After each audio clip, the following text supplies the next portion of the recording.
ಕರ್ತನ ಪರಿಶುದ್ಧ ನಾಮಕ್ಕೆ ಸ್ತೋತ್ರವಾಗಲಿ. ಕರ್ತನ ಸನ್ನಿಧಾನದಲ್ಲಿ ಬೆಳಗಿನ ಜಾವದಲ್ಲಿ ಸೇರಿ ಬರುವುದಕ್ಕೆ ಕರ್ತನ ಕೊಟ್ಟಂತ ಕೃಪೆಗಾಗಿ ಕರ್ತನಿಗೆ ಸ್ತೋತ್ರ. Hallelujah, hallelujah, hallelujah. ಕರ್ತನ ಪರಿಶುದ್ಧ ನಾಮಕ್ಕೆ ಸ್ತೋತ್ರವಾಗಲಿ. ನಾವು ಅನೇಕ ದಿವಸಗಳಿಂದ ನಿತ್ಯ ಜೀವದ ಬಗ್ಗೆ ನಾವು ಧ್ಯಾನ ಮಾಡ್ತಾ ಇದ್ದೇವೆ. ನಾನು ನಿನ್ನೆ ಯಾವುದರ ವಿಚಾರವಾಗಿ ಒಂದು ವಾರದ ಹಿಂದೆ ಧ್ಯಾನ ಮಾಡ್ತಿದ್ದೆ ಅಂತಂದ್ರೆ, ನಿತ್ಯ ಜೀವ ಅಂತಂದ್ರೆ ಕಿದ್ರೋನ್ ಹಳ್ಳ ಅಂತ ಅನ್ಕೊಂಡು ಹೇಳಿದ್ರೆ, ನಿತ್ಯ ಜೀವ ಅನ್ನೋದನ್ನ ನಾವು ಇನ್ನೂ ಕೂಡ ಮೈಗೂಡಿಸಿಕೊಳ್ಳಿಲ್ಲ ಅಂತ ಅರ್ಥ. ಈ ಲೋಕದಲ್ಲೇ ಜೀವನ ಮಾಡೋದನ್ನ ನಾವು ಹುಡುಕ್ತಾ ಇದ್ದೇವೆ. ನಿತ್ಯ ಜೀವದ ಬಗ್ಗೆ ನಮಗೆ ಪ್ರತಿ ಕ್ಷಣದಲ್ಲೂ ನಮಗೆ ನೆನಪಿರ್ಬೇಕಾಗಿದೆ. ಹಲ್ಲೆಲೂಯಾ. ನಿತ್ಯ ಜೀವದ ಬಗ್ಗೆ ನೆನಪಿಲ್ಲ ಅಂತಂದ್ರೆ ನಮಗೆ ದೇವರ ಬಗ್ಗೆ ನೆನಪಾಗೋದಿಲ್ಲ. ಯಾಕಂದ್ರೆ ಒಬ್ಬ ಮನುಷ್ಯನಿಗೆ ಸ್ವರ್ಗ ನರಕ ಅಂತ ಅನ್ಕೊಂಡು ಯಾವಾಗ ಆಲೋಚನೆ ಮಾಡ್ತಾನೆ ಅಂತಂದ್ರೆ, ಅವ್ನು ರಿಟೈರ್ಡ್ ಆದ್ಮೇಲೆ ಆಲೋಚನೆ ಮಾಡ್ತಾನೆ. ಯಾಕಂದ್ರೆ ನಂದೆಲ್ಲ ಮುಗಿತು, ಇನ್ನು ಹೋಗೋದು ನಂದು ಅಂತ ಅನ್ಕೊಂಡು. ಆದ್ರೆ ದೇವರು ಒಬ್ಬ ಮನುಷ್ಯನಿಗೆ ತನ್ನ ಬಗ್ಗೆ ಆಲೋಚನೆ ಮಾಡೋದಕ್ಕೆ ಆ ಸಮಯ, ರಿಟೈರ್ಡ್ ಟೈಮ್ ಅನ್ನು ಇಟ್ಟಿಲ್ಲ. ಹುಟ್ಟಿನಿಂದಲೇ ತನ್ನ ಸೃಷ್ಟಿಕರ್ತನಾದ ಕರ್ತನನ್ನ ನಾವು ಬಲ್ಲವರಾಗಿರಬೇಕು. ಹಲ್ಲೆಲೂಯಾ. ಇಲ್ಲಿ ಮಾತ್ರ ಸುಖವಾಗಿ ಸಂತೋಷವಾಗಿ ಜೀವನ ಮಾಡುವುದಕ್ಕೆ ನಾವು ಸೃಷ್ಟಿಸಲ್ಪಟ್ಟವರಲ್ಲ, ನಾವು ಪರಲೋಕದಲ್ಲಿ ಆತನ ಜೊತೆ ಇರುವುದಕ್ಕೆ ಸೃಷ್ಟಿಸಲ್ಪಟ್ಟವರಾಗಿದ್ದೇವೆ. ಹಲ್ಲೆಲೂಯಾ. ನಿತ್ಯ ಜೀವದ ವಿಚಾರವಾಗಿ ನಾವು ಧ್ಯಾನ ಮಾಡಿದ್ವಿ. ನಿತ್ಯ ಜೀವವನ್ನ ನಾವು ಯಾವ ರೀತಿಯಲ್ಲಿ ಹೊಂದಿಕೊಳ್ಳುವುದು ಅನ್ನೋದನ್ನ ಇವತ್ತಿನ ದಿವಸ ನಾವು ಮೊದಲನೇದಾಗಿ ನಾವು ಧ್ಯಾನ ಮಾಡಿದ್ದು ನಿತ್ಯ ಜೀವ ಅಂದ್ರೆ ಏನು ಅಂತ ಅಂದ್ಕೊಂಡು ತಿಳ್ಕೊಂಡು, ನಿತ್ಯ ಜೀವದ ವಿಚಾರವಾಗಿ ಹಳೆ ಒಡಂಬಡಿಕೆಯಲ್ಲಿ ಭಕ್ತರು ಏನು ಹೇಳಿದ್ರು ಎಂದು ತಿಳ್ಕೊಂಡು, ನಿತ್ಯ ಜೀವದ ಬಗ್ಗೆ ಯೇಸು ಕ್ರಿಸ್ತನು ತಾನೇ ಏನು ಹೇಳಿದ್ದಾನೆ ಎಂದು ತಿಳಿದುಕೊಂಡಿವಿ. ಅದೇ ರೀತಿಯಲ್ಲಿ ನಿತ್ಯ ಜೀವದ ವಿಚಾರವಾಗಿ ನಿನ್ನೆಯ ದಿವಸ ನಾವು ಕಲಿತುಕೊಂಡ್ವಿ. ಆ ಒಂದು ನಿತ್ಯ ಜೀವದ ಪ್ರವೇಶ ಹೇಗೆ, ಅದರ ಬಾಗಿಲು ಯಾರೆಂದು ನಾವು ತಿಳಿದುಕೊಂಡ್ವಿ. ಇವತ್ತಿನ ದಿವಸ ನಿತ್ಯ ಜೀವಕ್ಕೆ ನಾವು ಪ್ರವೇಶ ಮಾಡೋದು ಹೇಗೆ ಅನ್ನೋದನ್ನು ನಾವು ತಿಳಿದುಕೊಳ್ಳೋಣ. ಹಲ್ಲೆಲೂಯಾ. ಮೊದಲನೇದಾಗಿ ನಿತ್ಯ ಜೀವವನ್ನು ತಿಳಿದು ನಾವು ಹೊಂದಿಕೊಳ್ಳಬೇಕಾದ್ರೆ ಏನ್ ಮಾಡಬೇಕು ಅಂತ ಅನ್ಕೊಂಡು, ನಾವು ಹೊಂದಿಕೊಳ್ಳಬೇಕಾದ್ರೆ ಅಥವಾ ತಿಳಿದುಕೊಳ್ಳಬೇಕಾದ್ರೆ ಮೊದಲನೇ ಪಾಯಿಂಟ್ ಅನ್ನು ಬರೆದುಕೊಳ್ಳ್ರಿ. ನಾವು ಪ್ರತಿದಿನವೂ ಕೂಡ ದೇವರ ಜೊತೆ ಸಂಪರ್ಕವನ್ನು ಹೊಂದಿರಬೇಕು. ಪ್ರತಿದಿನವೂ ಕೂಡ ದೇವರ ಜೊತೆ ನಾವು ಸಂಪರ್ಕವನ್ನು ಹೊಂದಿರಬೇಕು. ನಮ್ಮ ದಿನ ಯಾರಿಂದ ಪ್ರಾರಂಭವಾಗಬೇಕು? ದೇವರಿಂದ ಪ್ರಾರಂಭವಾಗಬೇಕು. ಹಲ್ಲೆಲೂಯಾ. ಕರ್ತನ ಪರಿಶುದ್ಧ ನಾಮಕ್ಕೆ ನೋಡ್ರಿ, ನಾವು ಯಾವಾಗ ದೇವರಿಂದ ನಮ್ಮ ದಿನವನ್ನ ಪ್ರಾರಂಭ ಮಾಡ್ತೇವೋ ಆ ದಿನ ಎಲ್ಲವನ್ನ ದೇವರನ್ನು ನೋಡಿಕೊಳ್ತಾನೆ. ಎಂತ ಸಂದಿಗ್ಧ ಪರಿಸ್ಥಿತಿಯಲ್ಲೂ ಕೂಡ ನಾವು ಸೈತನ್ನ ಕೈಗೆ ಸಿಕ್ಕಿ ಹಾಕಿಕೊಳ್ಳುವುದಕ್ಕಿಂತ ಮುಂಚೆ ಕರ್ತನು ನಮ್ಮನ್ನ ಕಾಯುವಾತನಾಗಿದ್ದಾನೆ. ಹಲ್ಲೆಲೂಯಾ. ಅದೇ ರೀತಿಯಲ್ಲಿ ನಾವು ಯಾವಾಗ ದೇವರ ವಾಕ್ಯವನ್ನ ಧ್ಯಾನ ಮಾಡುತ್ತಾ ದೇವರ ಪ್ರಸನ್ನತೆಯನ್ನು ಅನುಭವ ಮಾಡುತ್ತಾ, ದೇವರ ಪ್ರಸನ್ನತೆ ಇಲ್ಲದೆ ಇರುವಂತ ಜಾಗದಲ್ಲಿ, ಅಂದ್ರೆ ಲೋಕದವರ ವ್ಯವಹಾರಗಳು ನಡೆಯುವಂತ ಆ ಜಾಗದಲ್ಲಿ ಕೂಡ ದೇವ ಪ್ರಸನ್ನತೆಯನ್ನ, ದೇವರ ಕಾರ್ಯಗಳನ್ನ ನಾವು ಅನುಭವಿಸ್ತಿರ್ತೇವೆ. ಆ ರೀತಿಯಲ್ಲಿ ಕರ್ತನು ನಮ್ಮನ್ನು ನಡೆಸಿದರೆ, ಕೀರ್ತನೆಗಾರನ ಹೇಳ್ತಾ ಇದ್ದಾನೆ, ಕೀರ್ತನೆ 143ನೇ ಅಧ್ಯಾಯ 8ನೇ ವಚನದಲ್ಲಿ, ಹೊತ್ತಾರೆ ನಿನ್ನ ಕೃಪೆಯು ನನಗೆ ಪ್ರಕಟವಾಗಲಿ, ನಿನ್ನಲ್ಲಿ ಭರವಸೆ ಬಿಟ್ಟಿದ್ದೇನಲ್ಲ, ನಾನು ನಡೆಯತಕ್ಕ ಮಾರ್ಗವನ್ನು ತಿಳಿಸು, ನನ್ನ ಮನಸ್ಸನ್ನು ನಿನ್ನಲ್ಲಿಯೇ ಇಟ್ಟಿದ್ದೇನೆ. ಹಲ್ಲೆಲೂಯಾ. ಕರ್ತನ ಪರಿಶುದ್ಧ ಈ ಕೀರ್ತನೆಗಾರನ ಏನ್ ಮಾಡ್ತಾ ಇದ್ದಾನೆ? ಬೆಳಗಿನ ಜಾವದಲ್ಲಿಯೇ ನಿನ್ನ ಕೃಪೆ ನನಗೆ ಪ್ರಕಟವಾಗಲಿ ಎಂದು ಕೇಳುತ್ತಾ ಇದ್ದಾರೆ. ಹಲ್ಲೆಲೂಯಾ. ಇಲ್ಲಿ ಈ ಕೀರ್ತನೆಗಾರನು 9 ಗಂಟೆ 10 ಗಂಟೆ ತನಕ ಒಬ್ಬ ಮಲಗುವ ವಿಷಯನಾದ್ರೆ ಇವನು ಈ ರೀತಿಯ ಮಾತುಗಳನ್ನು ಆಡೋದಕ್ಕೆ ಸಾಧ್ಯ ಇಲ್ಲ. ಅಥವಾ ಬೆಳಗಿನ ಜಾವದಲ್ಲಿ ಈ ಲೋಕದ ಕೆಲಸಗಳನ್ನ ಮಾಡುವವನಾಗಿದ್ರೆ ಈ ಮಾತನ್ನು ಹೇಳುವುದಕ್ಕೆ ಸಾಧ್ಯವಿಲ್ಲ. ಅಥವಾ ಈ ಲೋಕದ ಜನರ ಜೊತೆ ಇವನು ಮೊದಲು ಚರ್ಚೆ ಮಾಡುವವನು, ಮೊದಲು ಮಾತನಾಡುವವನಾಗಿದ್ರೆ ಈ ಮಾತನ್ನು ಹೇಳೋದಕ್ಕೆ ಸಾಧ್ಯವಿಲ್ಲ. ಈತನು ಹೊತ್ತಾರೆಯಲ್ಲಿ ಮುಂಜಾವಿನಲ್ಲಿ ದೇವರ ಪ್ರಸನ್ನತೆಯನ್ನ ಹುಡುಕುವವನಾದ್ದರಿಂದ ಅದನ್ನು ಹೇಳ್ತಾ ಇದ್ದಾನೆ, ಹೊತ್ತಾರೆ ನಿನ್ನ ಕೃಪೆಯು ನನಗೆ ಪ್ರಕಟವಾಗಲಿ. ಹಲ್ಲೆಲೂಯಾ. ಕರ್ತನ ಪರಿಶುದ್ಧ ನಾಮಕ್ಕೆ ಸ್ತೋತ್ರವಾಗಲಿ. ನಿನ್ನ ಕೃಪೆಯನ್ನು ಹೇಳುವಾಗ ಇದು ಯೇಸು ಕ್ರಿಸ್ತನು ಆತನ ನರಾವತಾರ ಎತ್ತಿ ಬಂದ ನಂತರ ಬರೆಯಲ್ಪಟ್ಟ ವಾಕ್ಯ ಅಲ್ಲ. ಯೇಸು ಕ್ರಿಸ್ತನು ಎಷ್ಟೋ ವರ್ಷಗಳ ಹಿಂದೆ ಬರುವುದಕ್ಕಿಂತ ಮುಂಚೆ ಬರೆಯಲ್ಪಟ್ಟಂತ ವಾಕ್ಯ ಆಗಿದೆ. ಹಾಗಾದರೆ ಆ ಹಳ ಒಡಂಬಡಿಕೆ ಕಾಲದಲ್ಲಿ, ಧರ್ಮಶಾಸ್ತ್ರ ಇರುವಂತ ಕಾಲದಲ್ಲಿ ಜನರು ಯಾವ್ದನ್ನ ಹುಡುಕ್ತಾ ಇದ್ರು? ದೇವ ಕೃಪೆಯನ್ನು ಹುಡುಕ್ತಾ ಇದ್ರು. ಹಲ್ಲೆಲೂಯಾ. ಅದನ್ನ ಹೇಳ್ತಾ ಇದ್ದಾರೆ, ನಾನು ಯಾರ ಮೇಲೆಯೂ ಭರವಸೆ ಇಟ್ಟಿಲ್ಲ, ನನ್ನ ಕೆಳಗಡೆ ಕೆಲಸ ಮಾಡೋ ವ್ಯಕ್ತಿಗಳ ಮೇಲೆ ಭರವಸೆ ಇಟ್ಟಿಲ್ಲ, ನನ್ನ ಬಾಸ್ ಮೇಲೆ ನಾನು ಭರವಸೆ ಇಟ್ಟಿಲ್ಲ. ನಾನು ಯಾವ ವ್ಯಕ್ತಿಗಳ ಮೇಲೆ ಭರವಸೆ, ನಾನು ಯಾರ ಮೇಲೆ ಭರವಸೆ ಇಟ್ಟಿದ್ದೇನೆ? ನಾನು ಕರ್ತನ ಮೇಲೆ ಭರವಸೆ ಇಟ್ಟಿದ್ದೇನೆ. ಹಲ್ಲೆಲೂಯಾ. ಇವತ್ತಿನ ದಿವಸ ನಮ್ಮ ಸುತ್ತಲೂ ನಮ್ಮ ಸಹಾಯಕರಾಗಿ ನಮಗೆ ಮೇಲಾಧಿಕಾರಿಯಾಗಿ ಇರುವಂತಹ ವ್ಯಕ್ತಿಗಳ ಮೇಲೆ ನಾವು ಈ ರೀತಿ ಹೇಳ್ತೇವೆ, ಅವರನ್ನು ಮಾಡಬಹುದಾ? ನನಗೆ ಹೌದು, ಅವ್ರು ಮಾಡಬಹುದು. ಯಾಕಂದ್ರೆ ಈ ದುಷ್ಟ ಲೋಕದಲ್ಲಿ ಇರುವಂತಹ ದುಷ್ಟ ಜನರು ಮಾಡೇ ಮಾಡ್ತಾರೆ. ಯಾಕಂದ್ರೆ ಸೈತಾನನವರ ಮನಸ್ಸಿನಲ್ಲಿ ಒಳ ಹೊಕ್ಕಿದ್ದಾನೆ. ನನಗೆ ಹಿಂಗಾಯ್ತಲ್ಲ ಅವರಿಂದ ಅನ್ಕೊಂಡು ನಾವು ಆಲೋಚನೆ ಮಾಡಿದ್ವಿ. ಹೌದು, ಹಾಗೇ ಆಗುತ್ತೆ. ಯಾಕಂದ್ರೆ ಈ ಸುಳ್ಳು ದ್ರೋಹ ತುಂಬಿರುವ ಲೋಕದಿಂದ ನಮಗೆ ಯಾವ ನಿರೀಕ್ಷೆಯು, ಸತ್ಯದ ನಿರೀಕ್ಷೆ ಇಲ್ಲ. ಸತ್ಯದ ನಿರೀಕ್ಷೆ ಇರೋದು ನಮ್ಮ ಕರ್ತನಿಂದ ಮಾತ್ರವೇ. ಹಲ್ಲೆಲೂಯಾ. ಅದಕ್ಕೋಸ್ಕರವಾಗಿ ನಾವು ಯಾರ ಮೇಲೆ ಭರವಸೆ ಇಡಬೇಕು? ನಮ್ಮ ಕರ್ತನಾದ ಯೇಸುವಿನ ಮೇಲೆ ಮಾತ್ರವೇ ನಾವು ಭರವಸೆ ಇಡಬೇಕಾಗಿದೆ. ಹಲ್ಲೆಲೂಯಾ. ನಾನು ನಡೆಯತಕ್ಕ ಮಾರ್ಗವನ್ನ ನನಗೆ ತಿಳಿಸು. ಇದು ಬಹಳ ಇಂಪಾರ್ಟೆಂಟ್. ಕೆಲವು ಬಾರಿ ನಮ್ಮ ಕಾಲಿಗೆ ನಾವೇ ಕೋಲಿನಿಂದ ಹೊಡ್ಕೊಂಡ್ಬಿಡ್ತೇವೆ. ಕೆಲವು ಬಾರಿ ನಾವು ಹೋಗುವ ದಾರಿಗಳೇ ಸರಿ ಇಲ್ಲದೆ ಇರೋದ್ರಿಂದ ನಾವೇ ಅದಕ್ಕೆ ಅನುಭವಿಸ್ತೇವೆ. ಆದ್ರೆ ಕರ್ತನಲ್ಲಿ ನಾವು ಕೇಳಬೇಕೇನೋ, ನಾನು ನಡೆಯತಕ್ಕ ಮಾರ್ಗವನ್ನ ನನಗೆ ತಿಳಿಸು ಕರ್ತನೆ. ಹಲ್ಲೆಲೂಯಾ.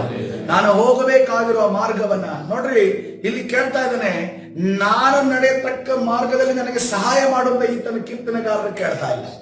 ನನ್ನ ಸ್ವಂತ ಆಲೋಚನೆ ಈ ರೀತಿ ಇದೆ, ನನ್ನ ಆಲೋಚನೆ ಈ ರೀತಿ ಇದೆ, ನನ್ನ ಯೋಜನೆ ಈ ರೀತಿ ಇದೆ, ನನಗೆ ಸಹಾಯ ಮಾಡುವಂತ ಕೇಳಿದೆ. ಕೆಲವು ಸರಿ ನಮ್ಮ ಪ್ರಾರ್ಥನೆ ಈ ರೀತಿ ಇದೆ, ಈ ರೀತಿ ಇರುತ್ತೆ. ಹೇಗೇನಂದ್ರೆ, ನಾನು ಈ ರೀತಿಯಲ್ಲಿ ಹೋಗ್ತಾ ಇದ್ದೀನಿ, ನನಗೆ ಸಹಾಯ ಮಾಡು. ಆದ್ರೆ ದೇವರ ಚಿತ್ತ ಈ ಒಂದು ಮಾರ್ಗದಲ್ಲಿ ಹೋಗುವುದಕ್ಕೆ ಇದೆಯಾ ಇಲ್ಲವ ನಾವು ಕೇಳಲಿಕ್ಕೆ ಹೋಗೋದಿಲ್ಲ. ದೇವರೇ ಈ ರೀತಿಯಲ್ಲಿ ನಾನು ಹೋಗ್ತೇನೆ, ನನಗೆ ಸಹಾಯ ಮಾಡು ಅಂತ ಕೇಳ. ಆದ್ರೆ ದೇವರು ಅನ್ಯಾಯಕ್ಕಾಗಲಿ, ತಪ್ಪಾದ ಮಾರ್ಗಕ್ಕಾಗಲಿ, ಪಾಪದ ಮಾರ್ಗಕ್ಕಾಗಲಿ ಎಂದಿಗೂ ಕೂಡ ಬೆಂಬಲ ಕೊಡುವವನಲ್ಲ. ಹಂಗಿದ್ರೆ ಅವನು ಏದೇನ್ ತೋಟದಲ್ಲಿ ಆದಾಮನಿಗೆ ಅವ್ವರಿಗೆ ಬೆಂಬಲವಾಗಿ ನಿಲ್ಲಬೇಕಾಗಿತ್ತು. ಹಂಗಿದ್ರೆ ಅವನು ಸೈತಾನನಿಗೆ ಬೆಂಬಲವಾಗಿ ನಿಲ್ಲಬೇಕಾಗಿತ್ತು. ಅಲ್ಲಿ ಆತನಲ್ಲಿ ಕುಗ್ಗುವಿಕೆ ಉಂಟಾಯಿತು ಅಂತ ಅನ್ಕೊಂಡು ಕೆಳಗಡೆ ಬಿಸಾಡೋದು ಅವಶ್ಯಕತೆ ಇರಲಿಲ್ಲ. ಆದರೆ ಕರ್ತನು ನ್ಯಾಯ ನೀತಿಯನ್ನ ಆಚರಿಸುವ ದೇವರಾಗಿದ್ದಾನೆ. ಆತನ ಮಾರ್ಗವನ್ನು ಮಾತ್ರವೇ ನಮಗೆ ಬೋಧಿಸಿದ್ದಾನೆ. ಆತನ ಮಾರ್ಗವನ್ನು ತಿರುಚಿಗೊಳಿಸಿದವರು ಯಾರಾಗಿದ್ದೇವೆ? ನಾವೇ ನಮಗೆ ಬೇಕಾದ ರೀತಿಯಲ್ಲಿ ತಿರುಚಿಗೊಳಿಸಿದ್ದೇವೆ. ಆದ್ರೆ ಇವತ್ತಿನ ದಿವಸ ಕರ್ತನೆ ಹೇಳ್ತಾ ಇದ್ದಾರೆ, ನಾವು ಕೇಳಿಕೊಳ್ಳೋಣ, ಕರ್ತನೆ ನಿನ್ನ ಮಾರ್ಗವನ್ನು ನನಗೆ ತಿಳಿಸು. ನನ್ನ ಮನಸ್ಸನ್ನು ಯಾರ ಮೇಲೆ ಇಟ್ಟಿದ್ದೇನೆ? ನಾನು ನಿನ್ನಲ್ಲಿಯೇ ಇಟ್ಟಿದ್ದೇನೆ. Hallelujah, hallelujah. ನಮ್ಮ ಮನಸ್ಸಿನ ಜಾಗದಲ್ಲಿ ಅನೇಕ ಒತ್ತುವರಿಗಳು ಉಂಟಾಗಿದ್ದಾವೆ ಪ್ರಿಯರೇ.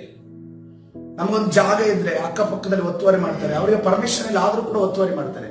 ಆದರೆ ನಮ್ಮ ಮನಸ್ಸು ಎಂಬ ಜಾಗದಲ್ಲಿ ಒತ್ತುವರಿಗಳಾಗಿದ್ದಾವೆ. ಏನು ಒತ್ತುವರಿಗಳಾಗಿದ್ದಾವೆ? ಈ ಲೋಕದ ಆಸೆ ಎಂಬ ವಿಚಾರ ಒತ್ತುವರಿ ಮಾಡಿದೆ. ಈ ಲೋಕದ ಆಡಂಬರ ಎಂಬಂತ ವಿಚಾರ ಒತ್ತುವರಿ ಮಾಡಿದೆ. ನಮ್ಮ ಸ್ವಂತ ಆಲೋಚನೆ ಎಂಬುದನ್ನ ಅದು ಒತ್ತುವರಿ ಮಾಡಿದೆ. ಸ್ವಲ್ಪ ಜಾಗ ಮಾತ್ರವೇ ದೇವರಿಗಿದೆ. ಆದರೆ ಇವತ್ತಿನ ದಿವಸ ಕರ್ತನಲ್ಲಿ ನಾವು ಕೇಳಿಕೊಳ್ಳೋಣ, ನನ್ನ ಮನಸ್ಸು ಯಾರ ಮೇಲೆ ಇಟ್ಟಿದ್ದೇನೆ? ನನ್ನನ್ನು ಉದ್ಧಾರ ಮಾಡುವಂತ, ನನ್ನನ್ನು ಆಶೀರ್ವದಿಸುವಂತ, ನನಗೆ ನಿತ್ಯ ಜೀವವನ್ನ ಕೊಡುವಂತ ನಾನು ನಿನ್ನಲ್ಲಿಯೇ ಇಟ್ಟಿದ್ದೇನೆ. Hallelujah, hallelujah. ಅದಕ್ಕೋಸ್ಕರ ಮತ್ತಾಯನು ಬರೆಯುತ್ತಿದ್ದಾನೆ, ಯೇಸು ಕ್ರಿಸ್ತನ ಬಾಯಿಯಿಂದ ಬಂದಂತ ಮಾತನ್ನು ಮತ್ತಾಯನ ಸುವಾರ್ತೆ 6ನೇ ಅಧ್ಯಾಯ 33ನೇ ವಚನ ಈ ರೀತಿಯಲ್ಲಿ ಬರೆಯಲ್ಪಟ್ಟಿದೆ. ಹೀಗಿರುವುದರಿಂದ ನೀವು ಮೊದಲು ದೇವರ ರಾಜ್ಯಕ್ಕಾಗಿಯೂ ನೀತಿಗಾಗಿಯೂ ತವಕ ಪಡ್ರಿ, ಇವುಗಳ ಕೂಡ ಅವೆಲ್ಲವೂ ನಿಮಗೆ ದೊರಕುವು. ಹಲ್ಲೆಲೂಯಾ. ಕರ್ತನ ಪರಿಶುದ್ಧ ನಾಮಕ್ಕೆ ಸ್ತೋತ್ರವಾಗಲಿ. ನಮಗೊಂದು ಈ ರೀತಿಯ ಒಂದು ಆಲೋಚನೆ ಇರುತ್ತೆ, ಏನಂದ್ರೆ ನಾನು ಕರ್ತನಲ್ಲಿ ಬಂದು ಆಶೀರ್ವಾದ ಹೊಂದಿಲ್ಲ ಅಂತಂದ್ರೆ ಅನ್ಯ ಜನರು ಏನಂತಾರೋ, ಅಥವಾ ನಮ್ಮ ರಿಲೇಷನ್ಸ್ ಏನಂತಾರೋ, ಅಥವಾ ನಮ್ಮನ್ನ ಅವಮಾನ ಪಡಿಸಿದವರು ಏನಂತಾರೋ, ಅಪಮಾನ ಪಡಿಸಿದವ್ರು ಏನಂತಾರೋ, ಇದನ್ನ ಆಲೋಚನೆ ಮಾಡಬೇಕಾದ್ರೆ ನಾವಲ್ಲ, ನಮ್ಮನ್ನ ಕರೆದಾತನ ಆಲೋಚನೆ ಮಾಡಬೇಕು. ಹಲ್ಲೆಲೂಯಾ. ನಮ್ಮನ್ನ ಕರೆದಾತನ ಆಲೋಚನೆ ಮಾಡಬೇಕು. ಯಾಕಂತಂದ್ರೆ ಮರ್ಯಾದೆ ಹೋಗುವಂಥದ್ದು ಅಥವಾ ಆ ಹೆಸರು ಹಾಳಾಗುವಂಥದ್ದು ಯಾರ್ದಾಗಿದೆ? ಯೇಸುವಿನದಾಗಿದೆ. ನಾವೇನ್ ಮಾಡ್ತೀವಿ? ಈ ರೀತಿ ನಾವು ದೇವರಾಗ್ಬಿಡ್ತೀವಿ, ನಾವು ಆಲೋಚನೆ ಮಾಡ್ತೀವಿ, ಏನೇನೋ ಕಾರ್ಯಗಳನ್ನ ಮಾಡ್ತೀವಿ. ಅದಕ್ಕೋಸ್ಕರವಾಗಿ ಕರ್ತನೆ ಹೇಳ್ತಾನೆ, ಶುಭ ಕೃಪೆ ನಿನ್ನನ್ನು ಹಿಂಬಾಲಿಸುವ ಅಂತ ಹೇಳಿದ್ರೆ ನಾವೇನ್ ಮಾಡ್ತಾ ಇದ್ದೇವೆ? ನಾನು ಕ್ರಿಸ್ತನಲ್ಲಿ ಬಂದು ದೇವರನ್ನ ನಂಬಿ ಈ ಆಶೀರ್ವಾದವನ್ನು ಹೊಂದಿಲ್ಲ ಅಂತಂದ್ರೆ ಯೇಸುವಿನ ನಾಮ, ನಾವೇನಂದ್ರೆ ಯೇಸುವಿನ ನಾಮವನ್ನ ನಾವು ಉಳಿಸ್ತಾ ಇದ್ದೀವಿ. ಅಥವಾ ನಮ್ಮ ಹೆಸರನ್ನ ನಾವೇ ಉಳಿಸ್ತಾ ಇದೀವಿ ಅಂತ ಅನ್ಕೊಂಡು ಏನೇನೋ ಕೆಲಸಗಳಿಗೆ ಕೈ ಹಾಕಬಹುದು. ಏನೇನೋ ಕೆಲಸಗಳಿಗೆ ಕೈ ಹಾಕುವ ಅವಶ್ಯಕತೆ ಇಲ್ಲ. ತನ್ನ ಗೌರವವನ್ನು ಕಾಯ್ದುಕೊಳ್ಳುವುದಕ್ಕೆ ಕರ್ತನು ಶಕ್ತನಾಗಿದ್ದಾನೆ. ಹಲ್ಲೆಲೂಯ. ತನ್ನ ಮಕ್ಕಳನ್ನ ತಕ್ಕ ಸಮಯದಲ್ಲಿ ಮೇಲೆತ್ತಿ ತನ್ನ ಗೌರವವನ್ನ ಕಾಯ್ದುಕೊಳ್ಳಲು ಕರ್ತನು ಶಕ್ತನಾಗಿದ್ದಾನೆ. ಅದಕ್ಕೋಸ್ಕರವಾಗಿ ನಮ್ಮ ಕೆಲಸ ಏನ್ ಗೊತ್ತಾ? ನಮಗೆ ಆಗುವಂತ ಆಶೀರ್ವಾದಗಳ ಬಗ್ಗೆ ಅದ್ರ ಬಗ್ಗೆ ಆಲೋಚನೆ ಮಾಡೋದು ನಮ್ಮ ಕೆಲಸ ಅಲ್ಲ. ನಾವು ಏನ್ ಮಾಡ್ಬೇಕು? ನೀವು ಮೊದಲು ದೇವರ ರಾಜ್ಯಕ್ಕಾಗಿಯೂ ನೀತಿಗಾಗಿಯೂ ತವಕ ಮಾಡಬೇಕು. ಅವುಗಳ ಕೂಡ ಅವೆಲ್ಲವೂ ನಿಮಗೆ ದೊರಕು. Hallelujah, hallelujah. ನಾವು ದೇವರಾಗುವ ಅವಶ್ಯಕತೆ ಇಲ್ಲ. ಕರ್ತನು ತಾನೇ ದೇವರಾಗಿದ್ದಾನೆ. ಹಲ್ಲೆಲೂಯಾ. ಆತನು ಮಾತ್ರ ಆ ಸ್ಥಾನಕ್ಕೆ ಯೋಗ್ಯನಾಗಿದ್ದಾನೆ. ಕರ್ತನ ಸನ್ನಿಧಾನದಲ್ಲಿ ನಮ್ಮನ್ನು ನಾವು ತಗ್ಗಿಸಿಕೊಳ್ಳುತ್ತಾ ಜೀವಿಸುವವರನ್ನು ಮೊದಲು ನಾವು ಕಲ್ತೆವು. ದೇವರ ಜೊತೆ ನಾವು ಸಂಪರ್ಕವನ್ನು ಹೊಂದಬೇಕು. ಒಟ್ಟಾರೆಯಲ್ಲಾಗಲಿ, ಮಧ್ಯಾಹ್ನದಲ್ಲಾಗಲಿ, ನಮ್ಮ ಕ್ಲಿಷ್ಟವಾದ ಪರಿಸ್ಥಿತಿಯಲ್ಲಾಗಲಿ ನಾವು ಮೊದಲು ಆಲೋಚನೆ ಮಾಡಬೇಕಾಗಿದ್ದೇನೋ, ನನ್ನ ದೇವರು ನನ್ನನ್ನು ಬಿಡುಗಡೆ ಮಾಡ್ತಾನೆ. ನನ್ನನ್ನು ಈ ರೀತಿಯಲ್ಲಿ ಆ ರಕ್ಷಣೆಗೆ ತಂದು ನನ್ನನ್ನು ಕೈ ಬಿಡುವ ದೇವರಲ್ಲ. ಹಲ್ಲೆಲೂಯಾ. ನನ್ನನ್ನು ನಡೆಸುವ ದೇವರಾಗಿದ್ದೇನೆ. ಹಲ್ಲೆಲೂಯಾ. ಕರ್ತನ ಪರಿಶುದ್ಧ ನಾಮಕ್ಕೆ ನಮ್ಮ ಸಭೆಯಲ್ಲೇ ಕೆಲವರ ಆಶೀರ್ವಾದಗಳನ್ನು ನೋಡಿದ್ರೆ ಹೇಗಪ್ಪ ಇವ್ರನ್ನ ಕರ್ತನ ಆಶೀರ್ವಾದ ಮಾಡ್ತಾನೆ ಅಂತ ಅನ್ಸುತ್ತೆ. ಅವರು ಇರುವುದರಿಂದ ನಾನು ಅವರ ವಿಚಾರಗಳನ್ನು ಇವತ್ತು ಹೇಳೋದಕ್ಕೆ ನಾನು ಹೋಗೋದಿಲ್ಲ. ಆದ್ರೂ ಕೂಡ ಒಂದು ಸ್ಥಿತಿಯಿಂದ ಒಬ್ಬರೇ ಅವರ ಊರಿನಿಂದ ಬಂದ್ರು. ಅವರ ರಕ್ಷಣೆ ಆಗ್ಬೇಕು ಅಂತ ಬಂದಿದ್ದಲ್ಲ, ಅವರನ್ನ ದೇವರ ರಕ್ಷಣೆ ಮಾಡಿದ್ರು. ರಕ್ಷಣೆ ಮಾಡಿ ಆತನ ಹುಡುಕಿ ಆತನನ್ನ ನಾನು ಯೇಸು ಕ್ರಿಸ್ತನ ನಂಬಬೇಕು ಅಂತ ಅನ್ಕೊಂಡು, ನನಗೆ ಆಶೀರ್ವಾದ ಆಗಬೇಕು ಅಂತ ಅನ್ಕೊಂಡು ಅವರು ಅಂದುಕೊಳ್ಳಿಲ್ಲ. ಕಾರಣಾಂತರವಾಗಿ ರಕ್ಷಣೆ ಹೊಂದಿದ್ರು. ತದನಂತರ ಕರ್ತನು ಅವರನ್ನು ಒಂದು ಮಟ್ಟದಿಂದ ಒಂದು ಮಟ್ಟಕ್ಕೆ ಅವರು ಯಾವ ಒಂದು ಆರ್ಥಿಕ ವಿಚಾರದ ಆಲೋಚನೆ ಅಥವಾ ಇಂಟೆಲಿಜೆನ್ಸ್ ಬುದ್ಧಿವಂತಿಕೆಯನ್ನು ಉಪಯೋಗ ಮಾಡಿಲ್ಲ. ಅವರು ಬಹಳ ಮುಗ್ಧವಾದ ವ್ಯಕ್ತಿ, ಇನ್ನೋಸೆಂಟ್ ಆಗಿರುವಂತ ವ್ಯಕ್ತಿ. ದೇವರು ಅವರ ಲೈಫ್ ಅನ್ನು ಹೇಗೆ ಸೆಟಲ್ ಮಾಡಿದ್ದಾನೆ ಅಂತಂದ್ರೆ ನೆನೆಸೋದಕ್ಕೆ ಸಾಧ್ಯ ಇಲ್ಲ. ನಮಗೆ ಬಹಳ ಚಿಕ್ಕದಾಗಿ ಅನಿಸುತ್ತೆ. ಆದ್ರೆ ಆತ್ಮಗಳನ್ನು ಅನಲೈಸ್ ಮಾಡುವಂತ ನಾವು, ನಮ್ಮ ಸಭೆಯಲ್ಲಿರುವಂತಹ ಒಂದೊಂದು ಆತ್ಮಗಳನ್ನು ಅನಲೈಸ್ ಮಾಡುವಂತ ನಾವು ಎಂತೆಂತ ಬುದ್ಧಿವಂತಿಕೆ ಸ್ಟ್ರಾಟಜಿಯನ್ನು ಉಪಯೋಗಿಸಿದವರು ಹಾಗೇ ಇದ್ದಾರೆ.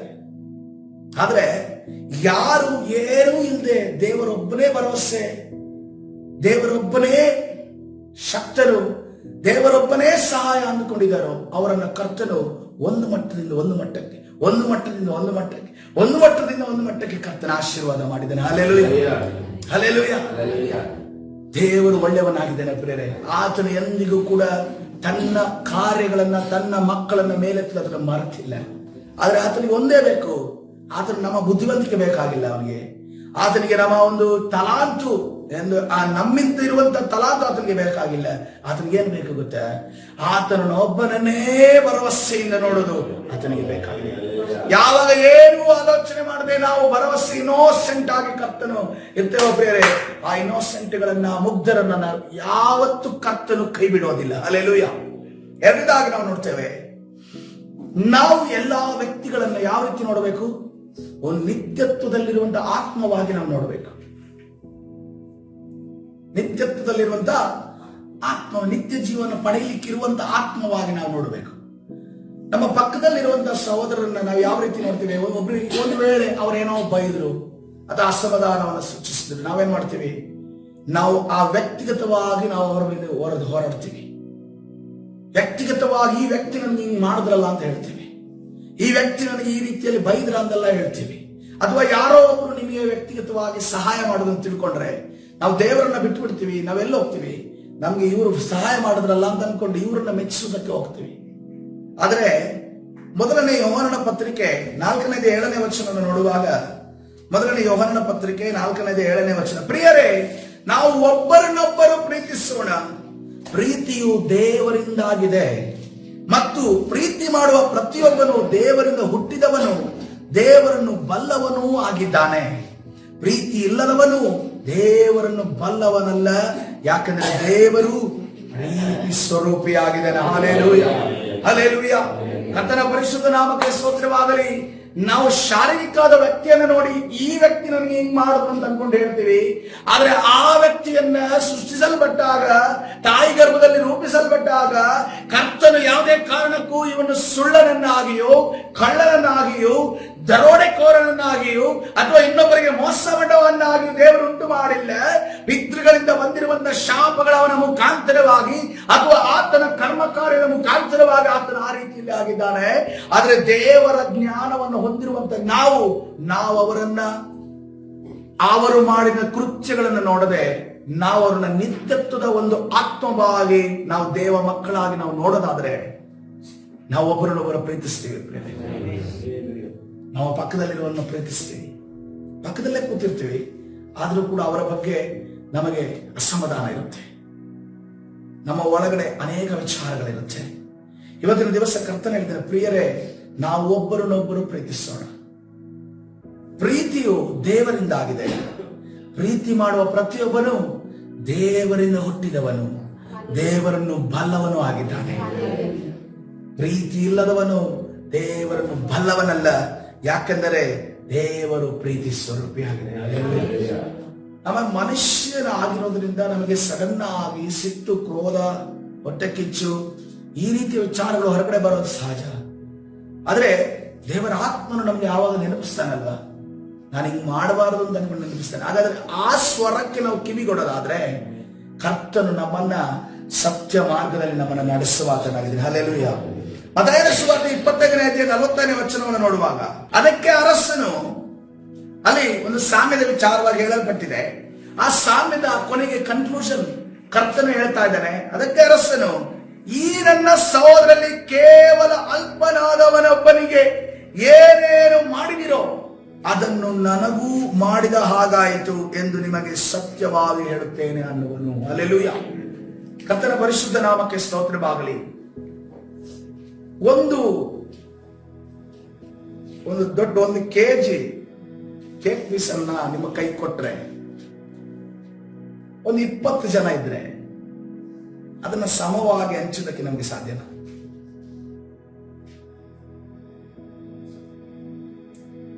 ಒಂದು kg ಕೇಕ್ ಇದೆ, 20 ಜನ ಕೊಡ್ಬೇಕು, ಸಮವಾಗಿ ಹಂಚೋದಕ್ಕೆ ಸಾಧ್ಯನಾ? ಹೆಚ್ಚು ಕಡಿಮೆ ಬರಲಿ, ಪರವಾಗಿಲ್ಲ. ಆದ್ರೂ ಕೂಡ ಗಮನವಿಟ್ಟು ಮಾಡಿದ್ರೆ ಹಂಚಬಹುದು. ಈಗ ಅದರಲ್ಲಿ ಆ ಕೇಕ್ ಪೀಸ್ ಅಲ್ಲಿ 20 ಜನಕ್ಕೆ ಮಾತ್ರ ಅಂದ್ರೆ ನೀನು 21ನೇ ಅವನಾಗಿದ್ದೆ ಹಂಚುವನು. ಈಗ ನಿನಗಿಲ್ಲದೆ ಆ 20 ಜನಕ್ಕೆ ಹಂಚೋದಕ್ಕೆ ಸಾಧ್ಯನಾ? ಸಾಧ್ಯ ಆಗೋದ್ರೆ ನೀವು ಒಬ್ಬರನ್ನೊಬ್ಬರು ಪ್ರೀತಿಸ್ತೀರಿಂದ ಅಂತ. ಹಲ್ಲೆಲೂಯಾ. ಸಾಧ್ಯ ಆಗುದಾದ್ರೆ ನೀವು ಒಬ್ಬರನ್ನೊಬ್ಬರು ಪ್ರೀತಿಸ್ತೀರಿ ಅಂತ ಅರ್ಥ. ಒಂದು ವೇಳೆ ಕೇಕ್ ಪೀಸ್ ಅಲ್ಲಿ ಬೈ ಮಿಸ್ಟೇಕ್ ಆಗಿ ಶೇಪ್ ಚೇಂಜ್ ಆಯ್ತು, ಪರವಾಗಿಲ್ಲ. ನಮ್ಮ ಹತ್ರದವರು, ನಮ್ಗೆ ಇಷ್ಟ ಇರುವವರು ಬಂದ್ರು ಅಂತ ಅನ್ಕೊಂಡು ಏನಾದ್ರೂ ಶೇಪ್ ಚೇಂಜ್ ಆಯ್ತು ಅಂತಂದ್ರೆ ಅದರ ಅರ್ಥ ನಾವು ಎಲ್ಲರನ್ನು ಒಂದೇ ರೀತಿ ಪ್ರೀತಿಸ್ತಾ ಇಲ್ಲ ಅಂತ ಅರ್ಥ. ಈ ಲೋಕ ಇದೇ ರೀತಿಯಲ್ಲಿ ಜೀವಿಸ್ತಾ ಇರೋದು. ಯಾರು ಇನ್ಫ್ಲುಯೆನ್ಸ್ ಮಾಡ್ತಾರೋ ಅವರಿಗೆ ಸ್ವಲ್ಪ ಜಾಸ್ತಿ ಹೋಗುತ್ತೆ, ಯಾರು ನಮ್ಮ ಹತ್ರದ ಇರ್ತಾರೋ ಅವ್ರಿಗೆ ಸ್ವಲ್ಪ ಜಾಸ್ತಿ ಹೋಗುತ್ತೆ. ಅಥವಾ ಕಟ್ ಮಾಡಿ ಚಿಕ್ಕದಾಗಿ ಕಟ್ ಮಾಡೋದು, ದೊಡ್ಡದು ಲಾಸ್ಟಿಗೆ ಉಳಿತಲ್ಲ ಅದು ನಾನು ತಗೊಳ್ಳೋದು. ದೊಡ್ಡದು ತಗೊಂಡು ನಮ್ಮ ಬ್ರಿಡ್ಜು, ಹಾಸನ್ ಬ್ರಿಡ್ಜು ಅದು ಮುರಿದು ಬಿತ್ತು. ಸರ್ಕಾರ ಕೊಟ್ಟಿರೋ ಹಣನ ಕರೆಕ್ಟ್ ಆಗಿ ಇನ್ವೆಸ್ಟ್ ಮಾಡದೆ ಅದು ಮುರಿದು ಬಿದ್ದು,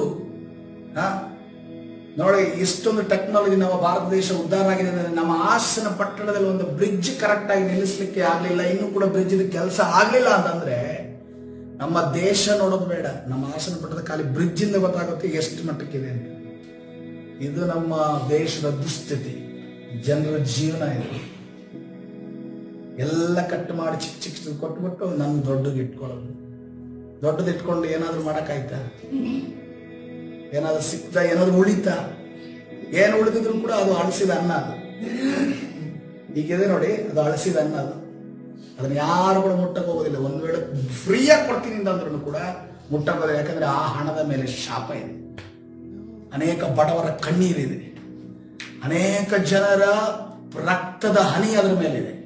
ಅದು ಎಂದಿಗೂ ಕೂಡ ಬಿಟ್ಟು ಹೋಗಿ ತಲೆಮಾರು ಕೂಡ ಅದನ್ನು ಕಾಡ್ತಾ ಇರುತ್ತೆ ಅದನ್ನು.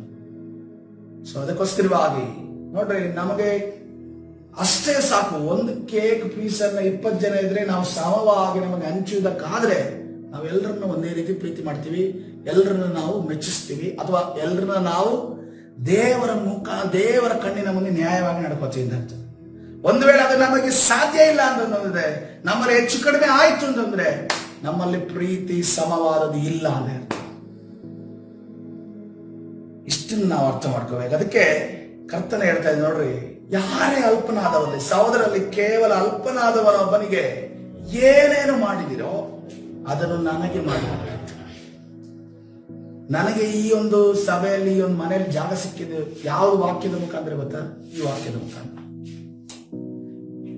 ಬೀದಿಯಲ್ಲಿದ್ದಂತ ವ್ಯಕ್ತಿಯನ್ನ, ಏನೂ ಬ್ಯಾಕ್ ಗ್ರೌಂಡ್ ಇಲ್ದಿರೋ ವ್ಯಕ್ತಿಯನ್ನ, ಈಗ ನೋಡಿ ನಾವು ಪ್ರಪೋಸಲ್ಗಳನ್ನು ಹುಡುಕ್ತೀವಿ.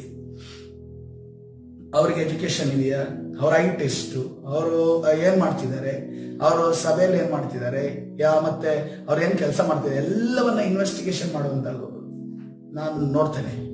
ಆದ್ರೆ ಪಾಸ್ಟರ್ಸ್ ಫ್ಯಾಮಿಲಿ ಅವರು ಅದನ್ನ ಯಾವುದನ್ನು ಮಾಡಿಲ್ಲ. ಜಸ್ಟ್ ಈ ವಾಕ್ಯ ಅವರಿಗೆ ನೆನಪಾಯ್ತು ಅಷ್ಟೇ. ಒಬ್ಬ ಅಲ್ಪನಾದವನಿಗೆ ನೀವು ಏನೇನು ಮಾಡಿದಿರೋ ಅದನ್ನು ನನಗೂ ಮಾಡಿದ ಹಾಗಾಯಿತು ಎಂದು ನಿಮಗೆ ಸತ್ಯವಾಗಿ ಹೇಳ್ತೇನೆ. ಹಲ್ಲೆಲೂಯಾ. ನೋಡ್ರಿ, ಒಂದು ವಾಕ್ಯನ ನಮ್ಮ ಜೀವನ ನಮ್ಮ ಕೈಗೊಂಡು ನಡೆಯೋದಕ್ಕೆ ನಾವು ಗಡಿಸ್ಬೇಕು ನಮಗೆ. ಯಾಕಂದ್ರೆ ಆ ಕ್ಷಣದಲ್ಲಿ ಅದು ನೆರವೇರೋದಿಲ್ಲ. ಈಗ ಅದು ನೆರವೇರಿದೆ. ನೆರವೇರಿದಾಗ ಜನ ಅವತ್ತು ಮಾಡಿದ್ದು ಕರೆಕ್ಟ್ ಅಂತ ಅನ್ಕೊಂಡು ಹೇಳ್ತಾರೆ. ಆದ್ರೆ ಆ ದಿವಸ ದೇವರ ಪ್ರಕಾರವಾಗಿ ನಡೆಯುವಾಗ ಬೇರೆ ಅನೇಕ ಟೀಕೆಗಳು ಬರ್ತವೆ. ಆದ್ರೆ ದೇವರ ವಾಕ್ಯ ಅನ್ನೋದು ಸತ್ಯ. ಆ ಬೀಜ ಅದು ಸುಮ್ಮನೆ ಇರೋದಿಲ್ಲ, ಅದು ದೊಡ್ಡ ಮರವಾಗಿ ಬೆಳೆಯುವಂತದ್ದಾಗಿದೆ. ಅದಕ್ಕೋಸ್ಕರವಾಗಿ ನಾವು ವಾಕ್ಯವನ್ನ ನೆರವೇರಿಸುವಾಗ, ವಾಕ್ಯದಲ್ಲಿ ಕೈಗೊಂಡು ನಡೆಯುವಾಗ ಯಾರು ಜನ ಮಾತಾಡ್ತಾರೆ ಅಂತ ಅನ್ಕೊಂಡು ಆಲೋಚನೆ ಮಾಡೋದಲ್ಲ. ನನ್ನ ದೇವರಿಗೆ ತಕ್ಕ ಹಾಗೆ ನಾನು ನಡೆಯುತ್ತೇನೆ ಅನ್ನೋದಲ್ಲ, ನಾವು ಆಲೋಚನೆ ಮಾಡಬೇಕಾಗಿದೆ. ವಾಕ್ಯ ಎಂಬ ಬೀಜ ಇದೆಯಲ್ಲ, ಅದು ಹೋಕ ಬೀಜ ಅಲ್ಲ. ಅದು ಬೀಜ ಬಿತ್ತಿದ ಕೂಡಲೇ ಅದು ಮೊಳಕೆ ಹೊಡೆಯುತ್ತೆ, ಯಾವತ್ತಾದ್ರೂ ಒಂದು ಫಲ ಕೊಟ್ಟೆ ಕೊಡುತ್ತೆ. ಹಲ್ಲೆಲೂಯಾ. ಅದಕ್ಕೋಸ್ಕರವಾಗಿ ನೋಡ್ರಿ, ಈ ವಾಕ್ಯದ ಮುಖಾಂತರವೇ ಈ ಮನೆಯಲ್ಲಿಯೂ ಈ ಸಭೆಯಲ್ಲೂ ನನಗಿರೋದಕ್ಕೆ ಜಯ ಸಿಕ್ಕಿತು. ಈ ನನ್ನ ಸಹೋದರಲ್ಲಿ ಕೇವಲ ಅಲ್ಪನಾದ ನಾನು ಅಲ್ಪನಾಗಿ ಮಂಗಳೂರು ಪಟ್ಟಣದಿಂದ ಹಾಸನ ಪಟ್ಟಣಕ್ಕೆ ಬರುವಾಗ ನನಗೆ ಏನೇನು ಮಾಡಿದಿರೋ ಅದನ್ನು ಯಾರು ಮಾಡಿದಾಯ್ತು, ನನಗೂ ಮಾಡಿದ ಆದಾಯ್ತೆಂದು ನಿಮಗೆ ಸತ್ಯವಾಗಿ ಹೇಳ್ತೇನೆ. ಹಲ್ಲೆಲೂಯಾ. ಕರ್ತನ ಪರಿಶುದ್ಧ ನಾಮಕ್ಕೆ ಸ್ತೋತ್ರವಾಗಲಿ.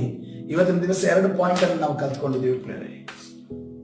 ಮೊದಲನೇದಾಗೇನು, ನಾವು ದೇವರ ಜೊತೆ ಸಂಪರ್ಕವನ್ನು ಹೊಂದಬೇಕು. ನಿತ್ಯ ಜೀವ ಹೋಗ್ಬೇಕು ಅಂತಂದ್ರೆ, ಸ್ವರ್ಗ ಸೇರಬೇಕು ಅನ್ನೋದಾದ್ರೆ ನಾವೇನ್ ಮಾಡ್ಬೇಕು? ದೇವರ ಜೊತೆ ಸಂಪರ್ಕವನ್ನು ಹೊಂದಬೇಕು.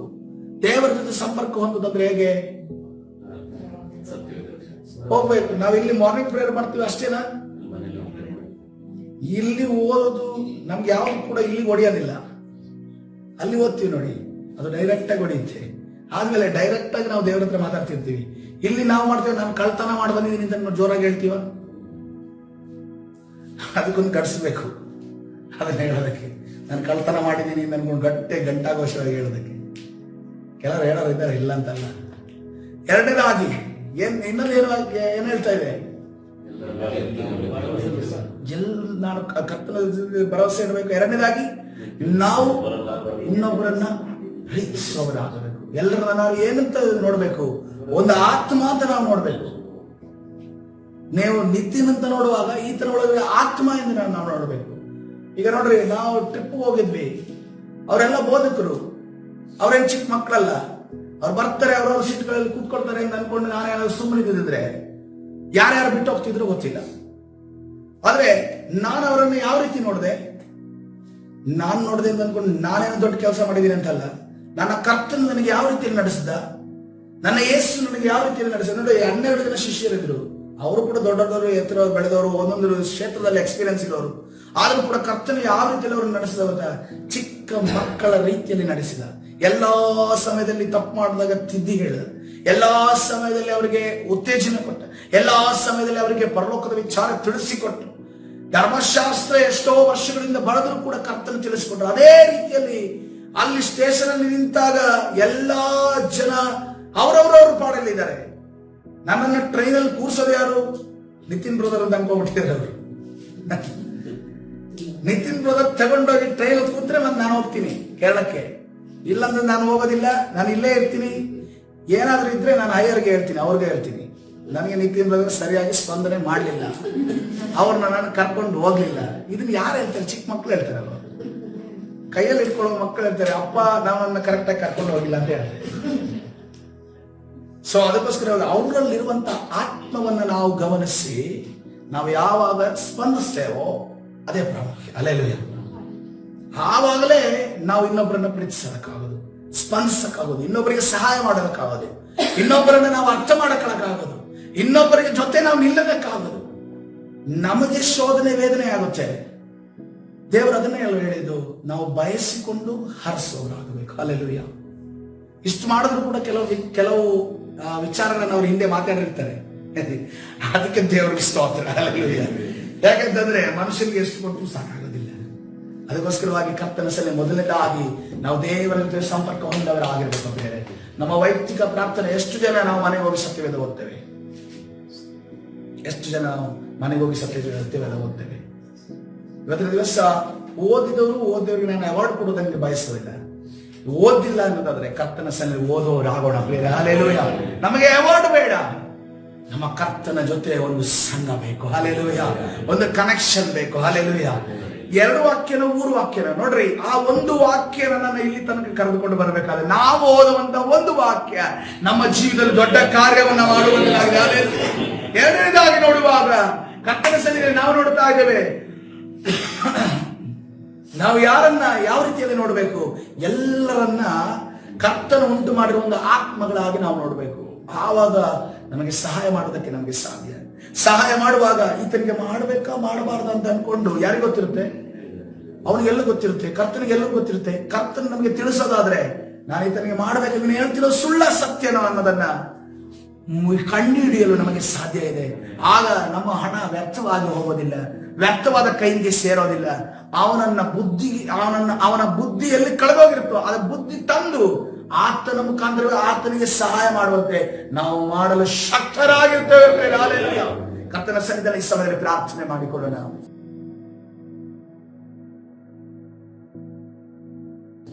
ಈ ದೈವಜ್ಞಾನಕ್ಕಾಗಿ ದೇವರಿಗೆ ಸ್ತೋತ್ರ ಮಾಡೋಣ.